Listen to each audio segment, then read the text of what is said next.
Hi everyone, welcome to the new episode of the Global Nomads Podcast. Today we're having our guest Vivian Cheng. She's a certified career strategist with global recruitment background, and she's a first-generation immigrant. Vivian, welcome. Thank you. Thank you for coming. Thanks for having me. And I know that the episode will be very interesting for a lot of our viewers in terms of the career development point of view. Yes.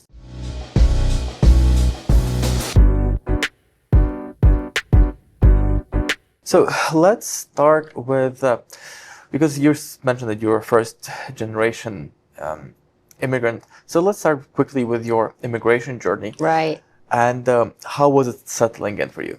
It's challenging. I won't say it's like running to be like really smooth because I am not born and raised here. And to be honest, I've never traveled to Canada until I migrate to Canada.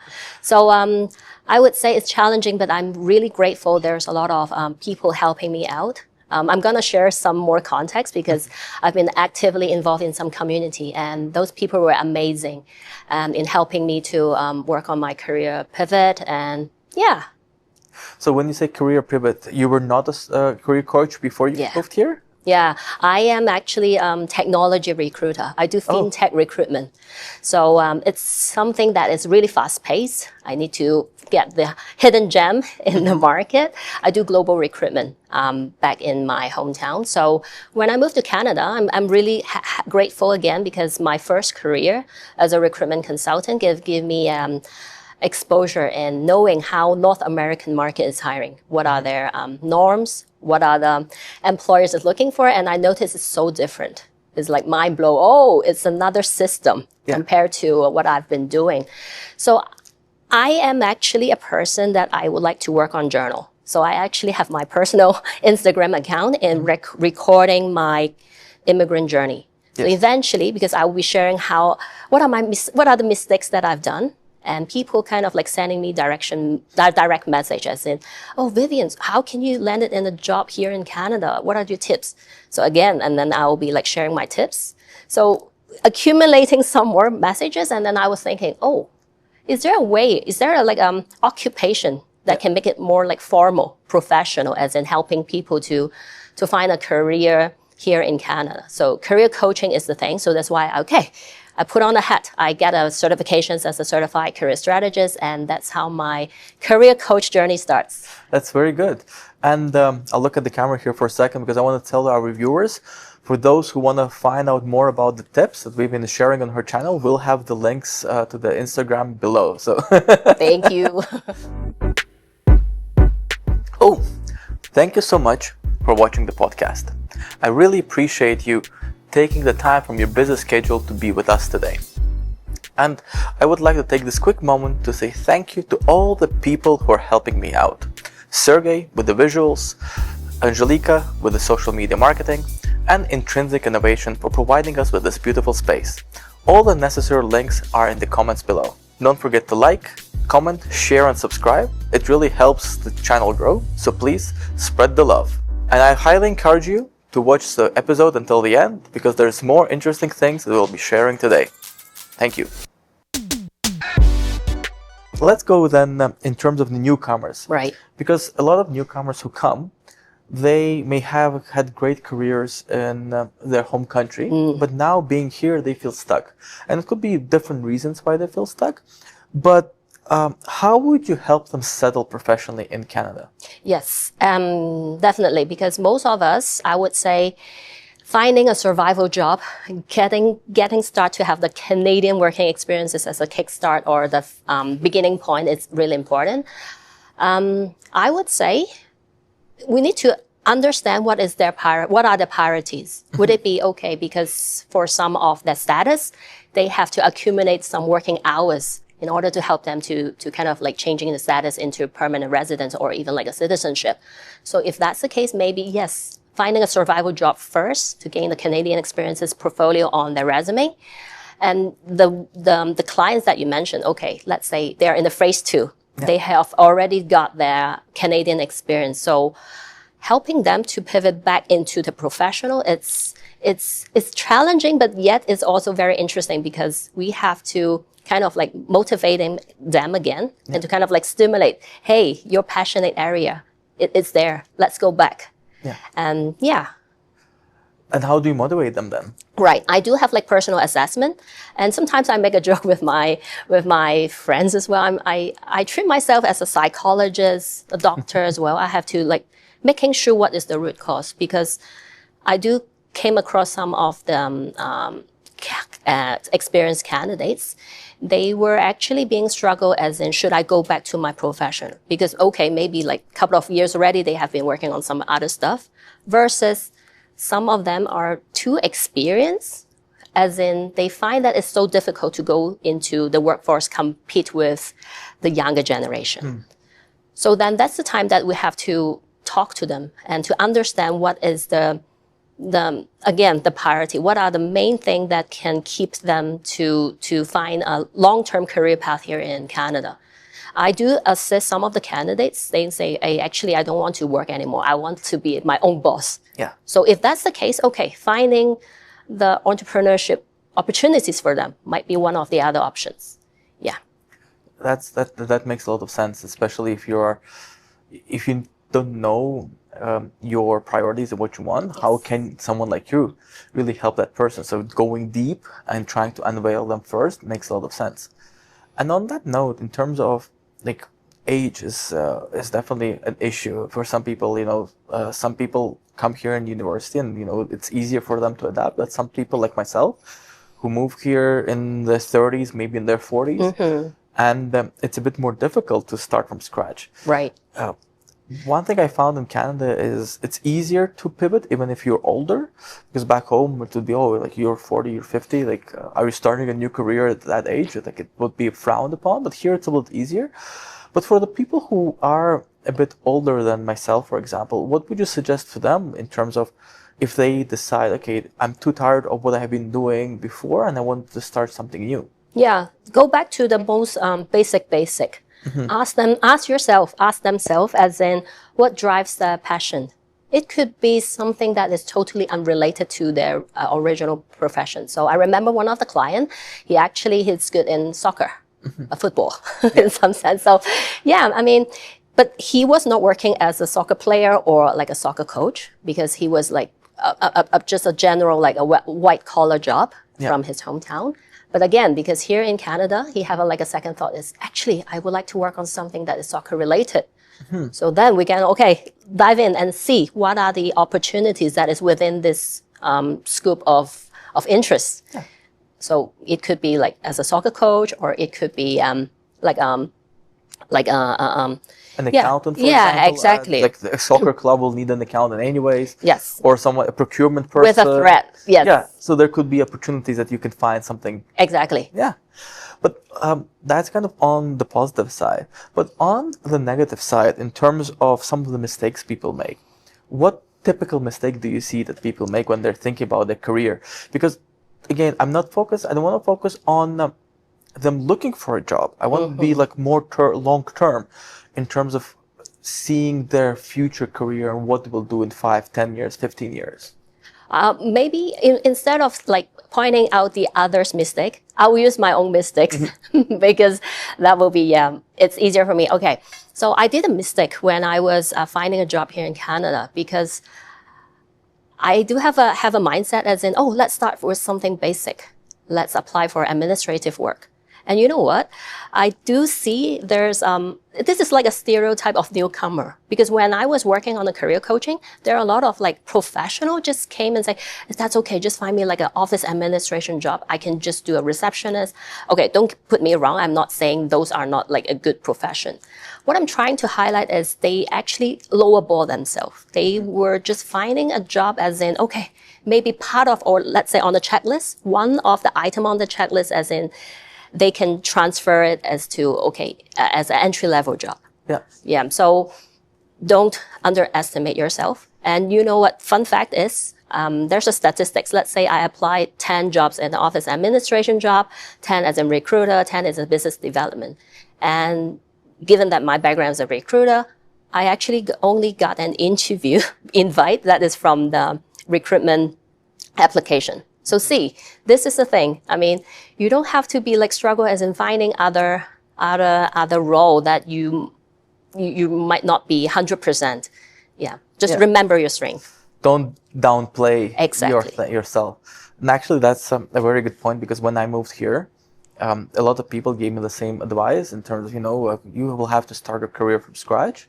And I said, yeah, I'm happy to take a side step, because I understand that I don't have enough Canadian experience, but my international experience is strong enough for me not to take to forget all that I have achieved and go completely from scratch. So, right. And I think that's a good point that you're raising. And don't forget all that experience that you have. Yes. Just find a way to tell that story. Exactly. Yeah. Right. And when you look at the skill sets that a person has, which skill sets do you believe would be the most important for career growth? Critical thinking. Okay. Yes, because well, I'm a person that I do research when it comes to everything, even for a job posting. So being as a newcomer, of course, we do a lot of research as in, what's happening in this country, the city, the job market, or let's say get into understand the company information on some of the platform out there. But sometimes some information might be fake. You have to do cross-checking. And here in Canada, I truly appreciate the local or people that was being here for longer time than us are willing to offer their time to work on informative interview with us, because that's the thing. Okay, you have to talk to the people. They actually will be sharing the real context to you. The more that you reach out to the community, the more that you gain and then you can evaluate whether those information is valid or scam. Yeah. And especially, I guess, in today's world where there's a lot of AI tools that are available, probably cross-check what AI is giving to you as well. Yes. Well, back then, Wikipedia, people has been using, but still, you have to think. Because everybody's feeding the information, right? Yeah. Yeah, you always cross-check. Don't use Wikipedia as your only source of information. And but let's say talk about misconceptions. Mm-hmm. Because one of the things I find is, some newcomers, they start going one certificate after another certificate after another certificate. So they have this whole pile of certificates that are not really helping accelerate their career. So when we talk about acceleration of your career, so let's say you have a job, but you want to make sure that you are at this level, but you want to be at the top management level, for example. What would be the tips that you would give a person? In terms of having credential or not, or do they need to have credentials? Is it how important is that? How to even choose the right credentials? Because in finance, there could be so many different applications. How do I know which credential is good for me? Yes. For example, how do I do research for that? Definitely, yeah. I'm a person that I love study. As in, I do encourage people to work on self-development as well, because things has been changed and it's good to accumulate knowledge, right?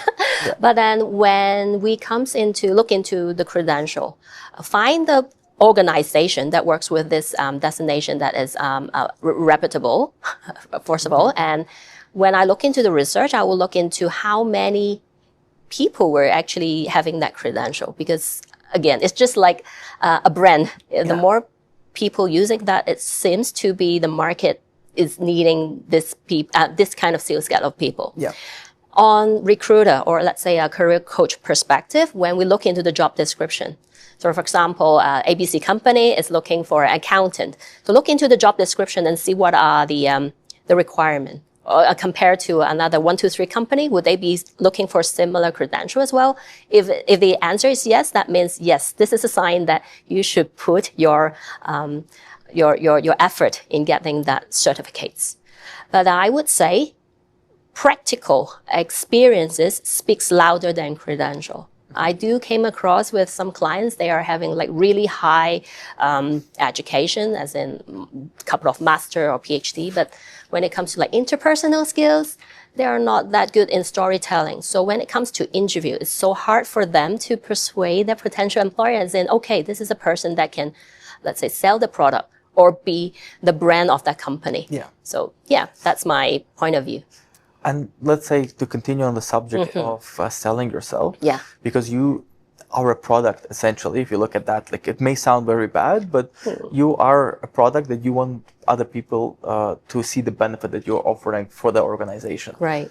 And but networking and selling yourself doesn't only stop when you enter the organization. So let's say yes, you got hired, you're there, but it has to continue when you're in the organization as well. So internal networking, having maybe an internal mentor. So what type of tips would you do you typically give to people who you're working with? When it comes to mentoring, I would say finding a good mentor will be a game changer. Me, myself, I'm glad that I have a mentor that I can forecast as myself, okay, let's say 5 years later of time, I can be having similar career path or what's my mentor has been in the social status. So finding a good mentor is a key. But when it comes to like networking internally, you just have to keep the engagement with everybody. So I won't be like classifying it as an internal or external though, as long as you can find some good relationship that can help you growth. Yeah. As in terms of your personal self-development. Well, what if, let's say, of course, if it's a local company, it's a Calgarian company, the headquarters is here, it's one thing. But what if it's a company where the headquarters is in a different city?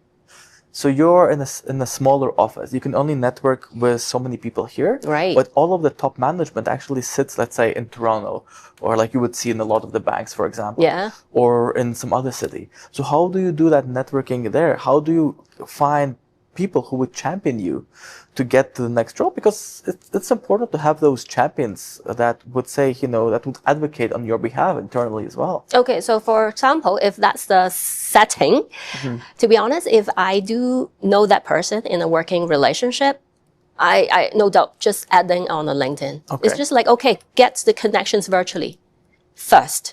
And who knows? Because Toronto is just like 4 hours of flight. Maybe sometimes I'll be like flying to Toronto and meet them in person. So just invite them for like a coffee or lunch. I truly believe in-person interactions speaks louder compared to like virtual because they can see you. Yes. They can feel your vibe, the energy, right? Other than that, let's say if my profession is accountant, so locally here in Calgary, look into the community that is sharing the same background of people. So that's a tip. If you would be looking for some opportunities externally, so that's the time that you can like meet people that is out from your organization and to gain your network. Yeah. So then let's take a step back, and you mentioned that when you're looking for a mentor, you typically want to see someone where you see yourself in, let's say, 5-10 years time. But to get to that place in 5-10 years time, you have to have let's say, a career map. Do you do career maps with the people you work with? Yes, I do. So can you give some tips or share some information, like what are the most important part to take into account when you're working on a career plan for yourself? Yes, definitely. So, let's start from like easier yearly plan because we're like beginning of the year. So making sure you have like yearly goal and then trim it down into quarterly goal, monthly goal, weekly goal, and daily goal. So I'm a person that I have like, I have a checklist to make sure first of all, tell yourself what is your yearly goal first. Maybe that will be the biggest one. So let's say if a couple examples of that. So let's say if by the end of this year, I would like to, because I'm like involving in a lot of like speaking this year. So let's say I target having like 10 speaking opportunities. So you have to think, what are the actions that you have to work on to help you to let people knowing that you are looking for this area. So I do my own YouTube channel. I have been like kickstart in showing people that I'm working on that. I do volunteering as well. I do volunteer for some MC jobs to kind of build my portfolio. Yeah. Okay, so there's a lot of homework. And again, with this homework, you can actually file into the tracking again, quarterly tracking, monthly checking, weekly checking, and daily checking. So yeah. And also I'm a person that I love reading. So I will be cherry picking some topics that is aligned to my goal. So let's say because I would like to have more speaking opportunities. So I'll be looking for some books or watching some YouTube channel that is related to public speaking. And what happens if, like, because some of those books, they would have some contradictory information. I've been in the sales role for a while, and of course there's a lot of books about sales, and you would read one book and it will tell you this, and you would even read another book and it will tell you the exact opposite. So how would you use critical thinking in terms of like choosing the right books that would help you develop your skills? It's about trial and error, I would say. Eventually, I mean, books, they will be like teaching us about the theory. So you have to implement. Yeah. We're just not, okay, everything on the books is just theory. You have to use it, treat it as a practical exercise. So take speaking as an example. So my style actually will be adding some like comedian component, because I don't want to feel like too serious, but then I would like to, my audience will be laughing or happy, feeling happy. So, okay, think about it. A comedian, I have to think about some jokes. Yeah. If that jokes doesn't have like a arouse, like a impact or a effect, so then I will just, okay, put it aside. It's not on my checklist anymore. It means that it doesn't work with me. Yes. Yeah. So yeah, it's trial and error and by experiences, right? It's exactly. And the joke is also a nuance where, you know, some things might be interesting and fun in my culture. Exactly. And then fall in a dead ear in a different culture because different nuances and different histories and all that. No, but I like the idea of trial and error. And the most important thing with that, I guess, is learning from your errors as well. Yes. Yes. So that's why I'm not like hesitating in sharing my mistakes. I have to face my mistakes, because if I face it, that means I have already overcome it. Yeah. Yes. So, I learn from it. Let's just continue on the note of mistakes. What would be one of the biggest mistakes that you personally have done, or maybe you've seen someone do, that our audience must avoid? In terms of like job searching, or? In terms of the career progression, in terms of how they want to see themselves in the future. I see. The biggest mistake is keep it on your own, not telling everybody, not seeking help. Yeah, you have to be like, because some people might be feeling shy or embarrassed as if, oh, how am I gonna like put on my LinkedIn? Because my first survival job is not appealing. I don't want my previous connections that is happening in my hometown knowing that what I have done. But that's the thing that I used to tell my candidates. To be honest, maybe half of our connections won't be reading our context like so as close as what we how we look into ourselves. Yeah, of course. So you don't have to like overthink. What you're working on is to target your potential employer. So what are the path that you're pivoting into? What are the ways? What are the role that you would like to work on? So it's no harm to put in as in, even though it's a survival job, to showing that you have Canadian experiences, because this is what the local employer is treasuring, as in, okay, this person is already kicking start to know our Canadian working culture, and then look into their other transferable skills. That's the time we should give him or her a chance to have an interview, or let's say landed in a job. Okay, that makes a lot of sense. But let's go back to the career progression, because one of the things I see like with the careers is that people want or like career progression means that you have to manage a team, that you have to become adept in management and all that. But some people, they don't want to have a team. They want to continue being an individual contributor, but maybe have a bit of a bigger value that they add to the organization. So what tips would you give those people who say, hey, I want to be more important, I want to learn, I want to have a bigger skill set, but management is not my thing? Yeah, I mean, everybody has their own preferences. Yep. And to be honest, leadership skills, it's also a skill that an individual should develop. Or, I mean, some people, they might not be having that charisma in being a leadership or being a leader. If that's the thing, so I would say career progression, we won't be just looking into like vertically, it could be horizontally. Yeah, because I not just happening in Canada, I mean in my hometown as well, when I was helping to hire a person that is a senior role, that's an independent contributor role. So let's say a large corporation, there's a lot of opportunities across different departments. So here's the thing, some of the department, they don't need leader. They just need the heads down person to work on individual contributor job. So if this is the team or the department that is offering those kind of role, so I will recommend that candidate to find those opportunity. And again, earlier in the conversation, I mentioned entrepreneurship. So again, you can be your own boss. And it's so common here in Canada, as in people will be running their own consultancy firm. So if you're running your own consultancy firm, meaning you're the CEO of yourself. Yeah. So yeah, kind of going to a different route though, that, yeah. But from, let's say one of the things I see a lot with the immigrants is when they are here, they underestimate their own value sometimes. And that happens quite a bit. It's like, oh, my English is not that perfect, or my the things I learned back home are not relevant to here. So what would you suggest to some of those people who underestimate themselves? How would you help them get their self-esteem back up? I see. Yes.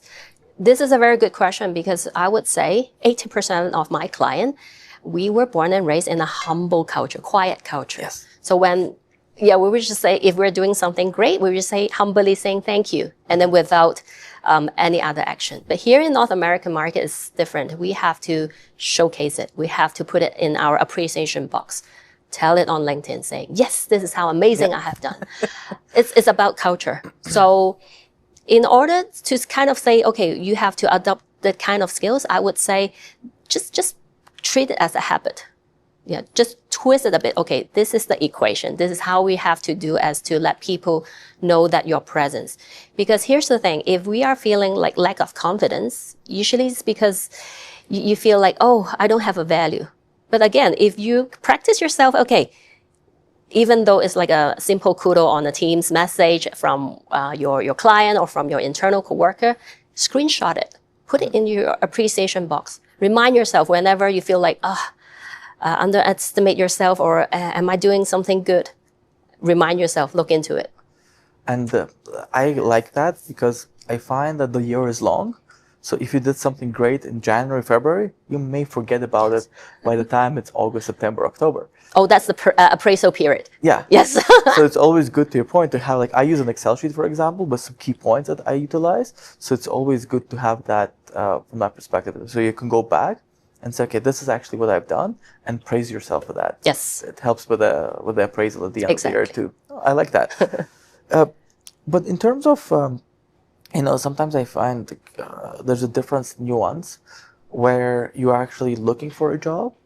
So it's more about reactive. Whereas it's how do you go from reactive to reacting to those positions to proactive, so that sometimes the position will be open for you. Because I know a lot of situations where people were able to get a job, there was no posting. They didn't even know that the company didn't know that they needed a person here, but they were able to get that job. How would you go switching it from your career being reactive to your career being more proactive? Right. Again, it's just a self-practice. So yes, we have to do our homework, as in tailor-making resume, cover letter, and then work on code application. Okay, send it out. But what you're highlighting, I would say, is like a hidden job market. Yes, there are some job openings, it's being hidden.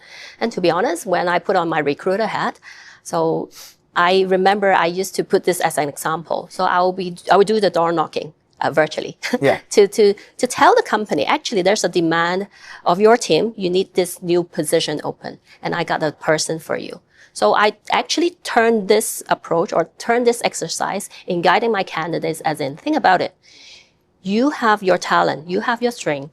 How you gonna put it into like a sales kit, in which LinkedIn could be a good sales kit, and then use this as a tool to start sending virtual message. And of course, the most powerful thing is networking. You have to meet your potential employer.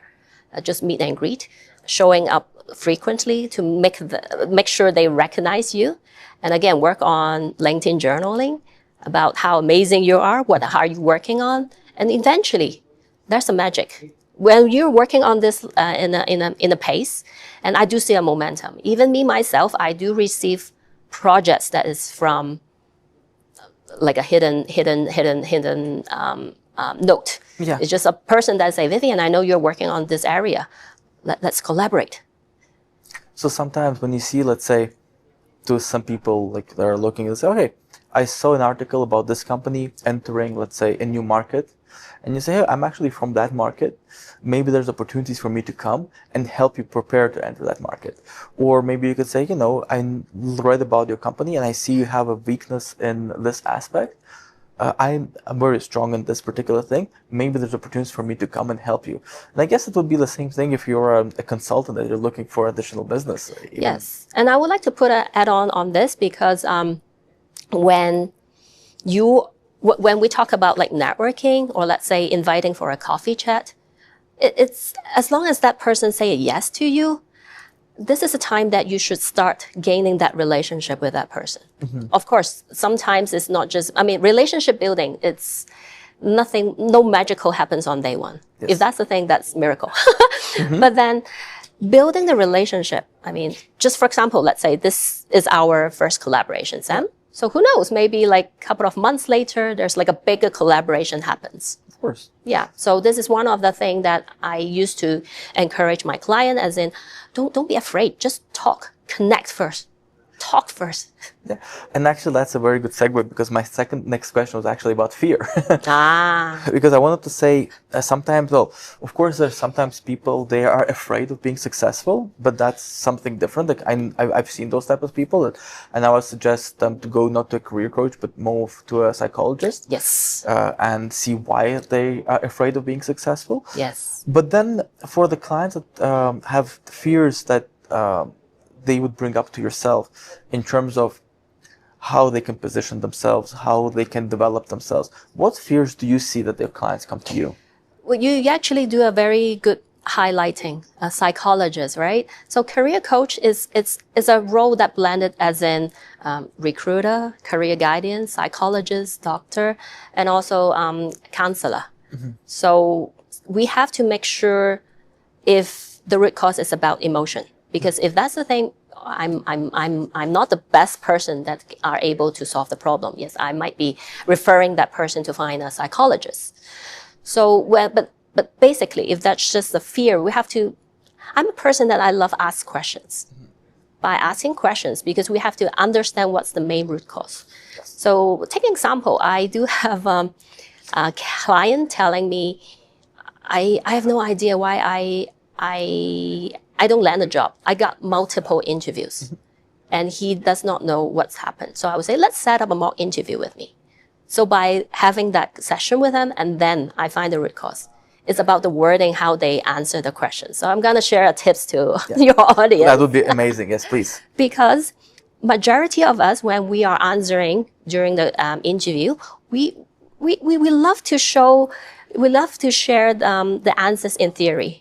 As in, okay, I know it. And then chop, just telling about how you're gonna handle this case. However, what the local employer is looking for, they're actually looking for a person that is storytelling. You have to set a story as in telling, okay, what was your role? What have you done? And what is the positive achievement that you have done? So this is the difference, as in majority of us might be struggle as in just throwing the theory in answering the questions, but without adding some context as in storytelling. So add a little bit more emotion so that you're walking the person you're having a conversation with through the journey and not just a blank bullet points. Yeah, I'm just taking an example. Let's say, how do you handle a complaint customer if you are a fast food cashier? Mm-hmm. If a complaint customer is in front of you. So majority of my client who has been struggling in interview, they were just answering as in, I will be refund for her, comfort her, and then, giving a refund or comfort the client, and then that's it. That's the answer. But when we implement into storytelling, you have to give us context. So when I was working in ABC fast food shop, I was a cashier and there was a client is upset because of the French fries is not hot enough, let's say. So what I have to do, I have to get another fries to her and work on the refund. And the result is I applied extreme customer service skills. So this is how you should wrap up your answer compared to just like throwing the theory. That's what I'm trying to packaging it. Exactly. Yeah. Well, that's perfect. But in terms of that, like some people don't know how to package it, right? Some people, they're more direct. Again, it could be a cultural thing because some cultures like time is money. Time, yes, you have to be. So how do you teach that? Like, how would you practice with a person to do that? Like, what tips would you give them on that front? Again, storytelling, because I'm sure some of your audience might be heard about STAR method. Okay, I haven't, for example. Maybe STAR method: situation, task, action, and result. Adding one more S, stars, as in skills that you have adopted or applied in answering this interview questions. So this is how we should storytell in each answer. Yeah.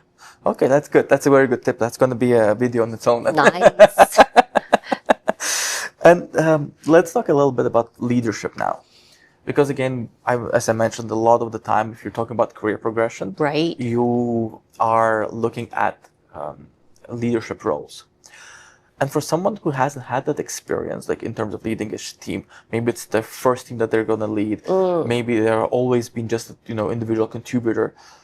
There are nuances that people need to learn. What leadership skills would you say are important for a person to build? Even if they're not in a leadership position, because sometimes you can have those, peer-to-peer soft leadership skills. How can you prepare for yourself to become a strong leader? Yeah, and adding this context, I was a manager when I was in my hometown. I built team from scratch to in a size of 8. So I was a manager, but now I'm like an independent contributor. But this is a good question because I would say active listening. Active listening is a very important skills in which most of us might be getting a understanding of it. Active listening, okay, I got what you mean. No, you have to ask questions. So because sometimes, I'm taking example when I was coaching fresh graduates.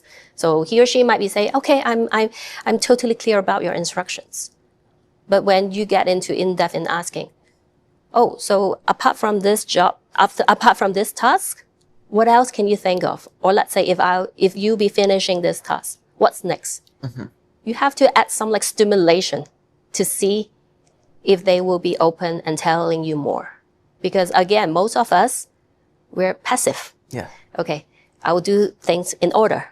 But again, if we build our critical thinking, you have to add some like stimulator to help them to kind of, to be open and talk to you. And I'm a person that is, I love hanging out with everybody.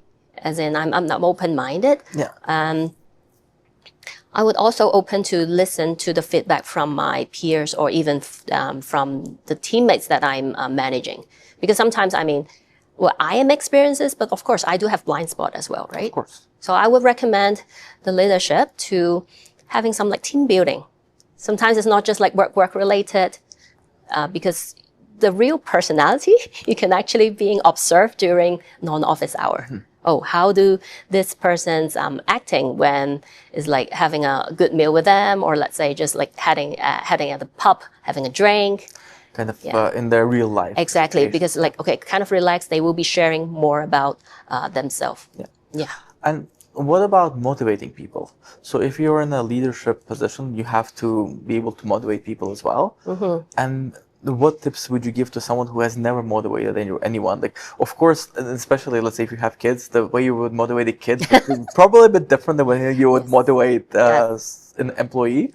But how would you build those motivational skills? Setting up goals is very important. And especially for leadership, instead of having your own goal, you have to share with your team of what is your goal. because we're telling them we're on the same boat. Hey, this is my goal. But of course, with that goal includes the team expectation as well. As in, okay, me as a manager, I hope my whole team will be developed individually on their way. But this is the ultimate goal that I hope everybody will be sailing with me in a storm or whatever to achieve the ultimate goal. So setting up a clear goal is really important, and be transparent. And probably have the other people also get involved in terms of setting that bigger goal, so that they know they have the buy-in for that Exactly. goal. Yeah, okay. That makes sense. But from a skill development perspective, if you would say, like, especially for newcomers, when they are here, what would be the one skill, and outside of that, being open, networking, that you think that they really need? And maybe it's not a soft skill, maybe it's a hard skill. In terms of to help them with their career progression, like something that you see very often that newcomers may lack in comparison to some of the people local. And of course, like for newcomers, it was a bit more difficult. Locally, people maybe they went to university together, so they have that advantage. Yes. But if you're in a position of not having that history, what skills do you think, or what elements in your day-to-day you need to improve so that you're able to then compete on a scale with the local? Networking skills. Networking. Yes. So it goes all back to networking. Yes, this is networking, because you actually highlight a very good point, because we were not born and raised here. We don't have our childhood friends or some of our family members or a classmate that grown up with us. We actually built everything from scratch. So how are you going to work on it? You have to find friends. You have to find your community. So when talk about networking, people can go to some meetup groups that you can base on your own common interests and then start building from there. It could be sports, or it could be your professions. And volunteering is actually another way that I strongly recommend my candidates in doing. And me, myself, I have been actively volunteering as well. Because when you're volunteering within the same environment or within the same community, actually those people are sharing the same common interest with you. Yeah. It's easier for you to open a conversation. And you may also aware that people are kind of nice, because you are spending your time to serving the community. Yeah. Yeah, and it's good on resume. It is. It's definitely it helps. Yes. Then I just kind of looking at futuristically. Okay. Because, there's a lot of new tools that are coming out. AI is changing the landscape as well. What trends are you seeing today that will impact the way the career develops in the next 5 to 10 years? Trend as in, if I look into personal soft skills, we have to be flexible in our mindset. There was a saying, maybe 10 years later, there will be no more full-time job. People were just working on their own. Yeah. Everybody would be just their own individual contributor. Like freelancers, basically. Exactly. Yeah. Project-based jobs. So if this is a thing, we have to start thinking about portfolio career. What else? So apart from for me, myself, career coaching, I actually adding speaking, MCing, moderating, and just like you, Sam, I will be running my own podcast as well. So sharing my knowledge in some sense. So I do see some of the candidates, because they are very experienced, they change the knowledge into, let's say, a paid course, put it on Coursera or Udemy. So flexible, that's the thing, because you have to think outside the box. What are the options out there? Yeah. Honestly, flexibility is the most underrated probably skill, because of course, for immigrants especially, you have to be flexible because your mind is always changing, your surrounding is changing, there's nuances. But, I will make a note to myself to revisit the podcast in 10 years and see if you were correct and if we're all freelancing. Yeah, for sure. I'm looking forward to it. But my last question that I have is just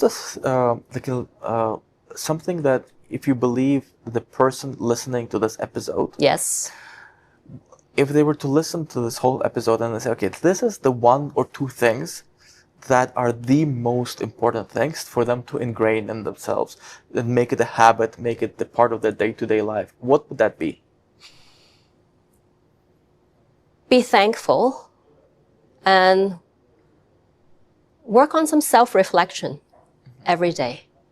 The reason it's, especially because this topic is about immigrant, like career journey. So think about it. Talk to yourself. What brings you to Canada? Why would you like to immigrate? And then with this kind of like reflection comes up, you need to be thankful as in, yes, now I'm here. Actually, physically, you're settled. Yeah. It's just like mentally, you have to add on something to kind of like equip yourself to be stronger. So with these two components, I'm sure your audience will be success here in Canada. And I guess it will also, like, if you're reflecting, it will also help you to your earlier point in terms of building your next year goal. Exactly. And then the 5-year goal and so on and so forth. Exactly. Well, Vivian, I really appreciate this conversation. Thank you, Sam. Thank you so much. Thank you for sharing your knowledge and for the tips. And I'm looking forward to continuing this conversation of the grid. So For sure. Thank you.